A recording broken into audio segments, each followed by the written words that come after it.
That morning, Nancy's father's request took her by surprise. "I need to have a serious talk with you.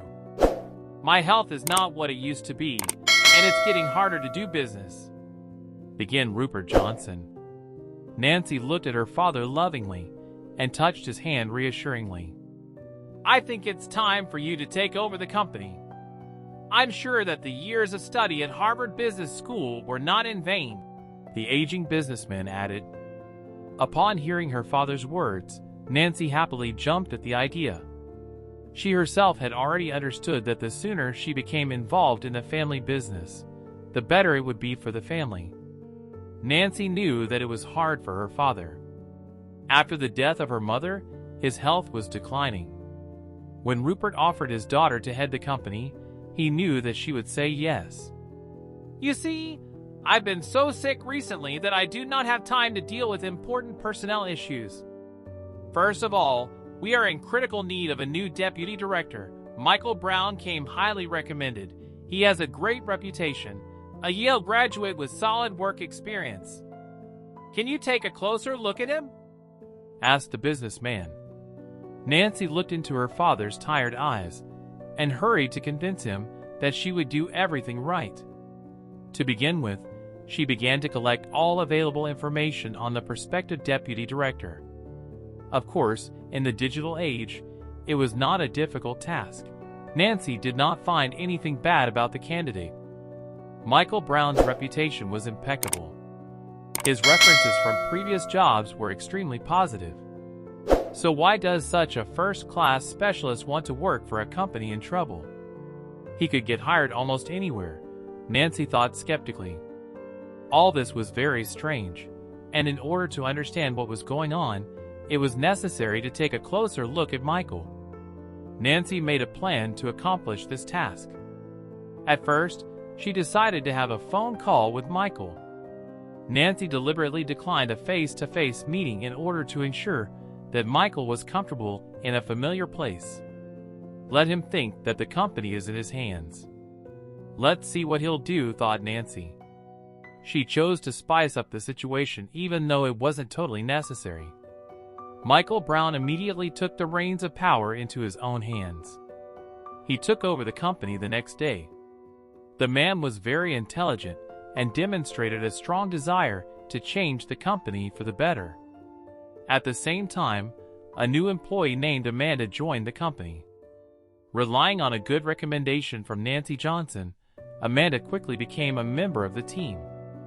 Of course, deep down Michael was unhappy that someone got a job in a manner that bypassed him, but on the other hand, he could not go against the decisions of the company's owner's daughter. Moreover, the new deputy had absolutely no complaints about Amanda's work. The young woman worked tirelessly and often stayed in the office longer than everyone else. "I don't think you should devote so much time to work," Michael remarked one day. He liked to be the last one to leave the office. "Yes, of course. I'll finish this report and head home," Amanda answered. Michael smiled and shook his head. She's probably some careerist who wants to curry favor and get a good position in the company, the man thought, straightening his tie, but his suspicions were not confirmed. Amanda did not seek a raise.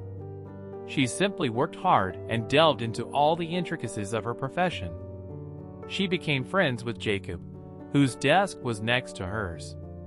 Jacob, like Amanda, devoted himself entirely to work and was known to be a great worker. For some inexplicable reason, Michael Brown disliked him from the very beginning. The deputy director constantly belittled Michael and ignored his ideas. Amanda, on the other hand, thought that Jacob's ideas and suggestions were interesting and made sense. "Why is Mr. Brown annoyed with you so often?" The young woman broached the subject carefully. "I found an error in his calculations. It cost the company several millions. I don't understand how it is possible to have studied at Yale University and make such a shameful mistake," Jacob answered without hiding his resentment. Jacob's words made Amanda very anxious. "He's right. Such a high-ranking manager cannot be walking around making such mistakes, especially if it causes irreplaceable damage to the company, thought Amanda. Meanwhile, Michael Brown continued to act like nothing was wrong. As it turned out, in addition to working, he loved flirting with employees and spending evenings in the company of beautiful women. At some point, he took an interest in Amanda. She was beautiful and had no shortage of suitors. "How would you like to have dinner with me at the restaurant? I think you could really use a glass of red wine at the end of a long work day," Michael suggested, acting casually. Amanda looked away from important work papers and looked at the manager in surprise. "I'm sorry, Mr. Brown.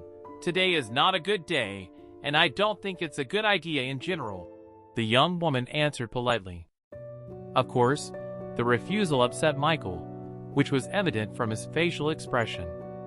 Holding a grudge, he began to treat Amanda with cold indifference that bordered on outright contempt. The young woman felt it, but did not know what to do.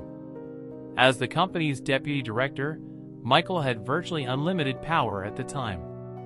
That wasn't the only thing that the detail-oriented young woman found disturbing. The company's revenue stayed low, which indicated that it was losing money.